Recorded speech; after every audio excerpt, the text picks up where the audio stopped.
नाम प्रोफेसर मनोज चौहान है। मैं पाकिस्तान का मजहबी स्कॉलर हूँ और सीनियर एजुकेशनिस्ट, गोल्ड मेडलिस्ट हूँ और सनातन धर्म का एक दाई हूँ। अस्सलाम वालेकुम नाज़रीन इकराम, जाकिर नाइक का पहला प्रोग्राम कराची के अंदर। आप ये वीडियो देखिए, फिर इस पर डिटेल में बात करते हैं कि ईश्वर परमात्मा मेरे वतन को हमेशा सलामत शांति का गहवारा बनाए रखे।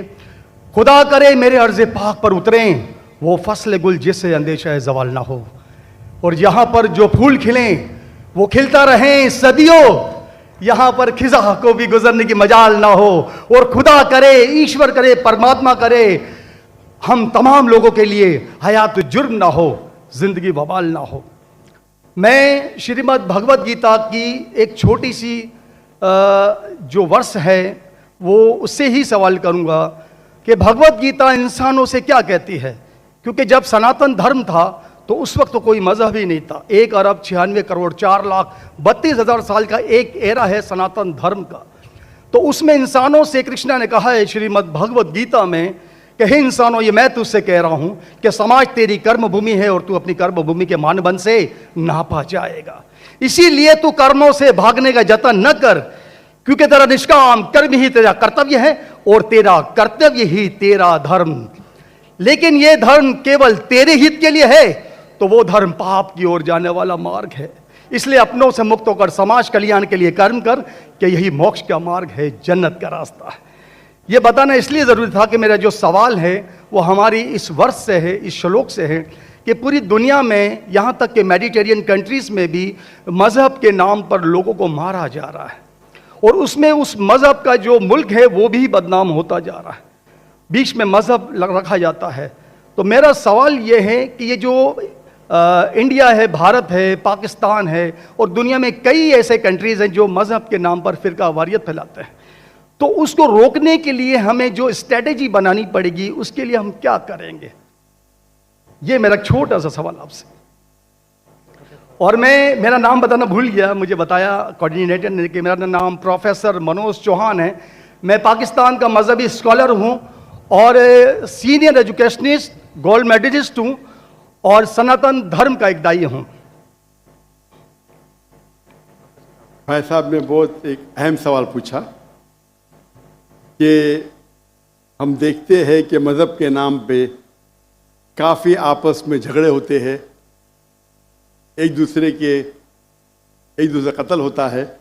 इसका सल्यूशन क्या है, इसका हल क्या है कि आपस में लोग झगड़ा करते हैं?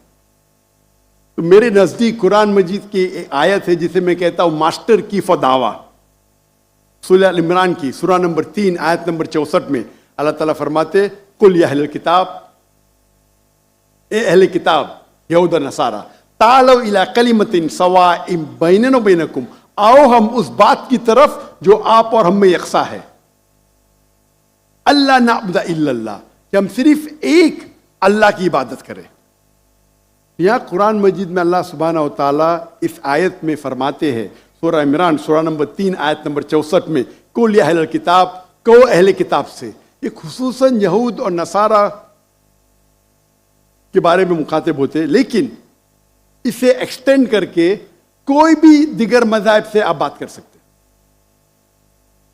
कोई भी दिगर मज़हब से, चाहे हिंदू हो, क्रिश्चियन, बुद्ध, जूस, सारे मजहब में बुनियादी बात एक ही है, तौहीद की, कि अल्लाह एक है। हिंदू मजहबी किताब को दो किस्म में तकसीम की जाती है, एक को कहते श्रुति, एक को कहते स्मृति। श्रुति वो किताब होती है जो आसमानी किताब होती है, खुदा की तरफ से नाजिल की जाती है। उसमें लिखा हुआ है कि भगवान एक ही है, उसका कोई अक्स नहीं। तो झगड़े करने की जरूरत क्या है? अक्सर क्या कहते हैं मुसलमान भाई, मैं ही सही हूं, मैं कहता हूं मैं भी सही हूं। मेरा सवाल ये है कि being a member of provincial assembly, हमारे पास बहुत से फोर्स कन्वर्जन के केसेस आते हैं जिसमें नाबालिग जो लड़कियां होती हैं वो किसी की मोहब्बत में लव मैरिज कर लेती हैं और इस्लाम कबूल कर लेती हैं। इस किस्म की कबूलियत जिसमें अल्लाह और उसके रसूल की मोहब्बत के अलावा किसी इंसान की मोहब्बत, किसी पैसे की लालच या कोई भी और रीज़न हो, اس قبولیت کی اللہ کے نزدیک کیا اہمیت ہے؟ میرا سوال ہے. تھینک یو سو مچ. ہمارے مہیش بھائی نے ایک اہم سوال پوچھا ہے کہ یہاں کئی فورس کنورژن کے قصے ہیں اور کہا کہ اگر کوئی کنورٹ وجہ سے کنورٹ کرتا ہے سیم نہیں ہے. فورس کنورژن کے معنی کس کے سر پہ بندوق رکھنا بولنا بھی قبول کرو یہ مذہب کو، یا کسی کو دھمکی دینا، اسے کہتے فورس کنورژن. لیکن اگر کوئی محبت کی وجہ سے کنورٹ کرتا ہے اسے فورس کنورژن نہیں کہتے.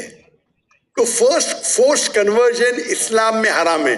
اللہ فرماتے سورہ بقرہ میں سورہ نمبر 2 آیت نمبر 266 میں 256 سوری میری ذرا اردو میں گنتی اور کمزور ہے، 1 2 3 اچھی ہے لیکن اس کے بعد تو 256 سورہ بقرہ سورہ نمبر 2 آیت نمبر 256 لا اکراہ فی الدین، کہ اسلام میں ہمارے دین میں کوئی زبردستی نہیں، کمپلشن نہیں. تو فورس کنورژن مطلب کسی کو دھمکی دے کے اس کا دین تبدیل کرنا. آپ کریں گے کوئی اسلام کو فورسلی کنورٹ کیا، مطلب بندوق رکھی یا تلوار رکھی، تو یہ اسلام میں حرام ہے، لا اکراہ فی الدین. لیکن آپ کا جو سوال ہے، اگر کوئی محبت میں اسلام قبول کرتا ہے تو کیا یہ جائز ہے؟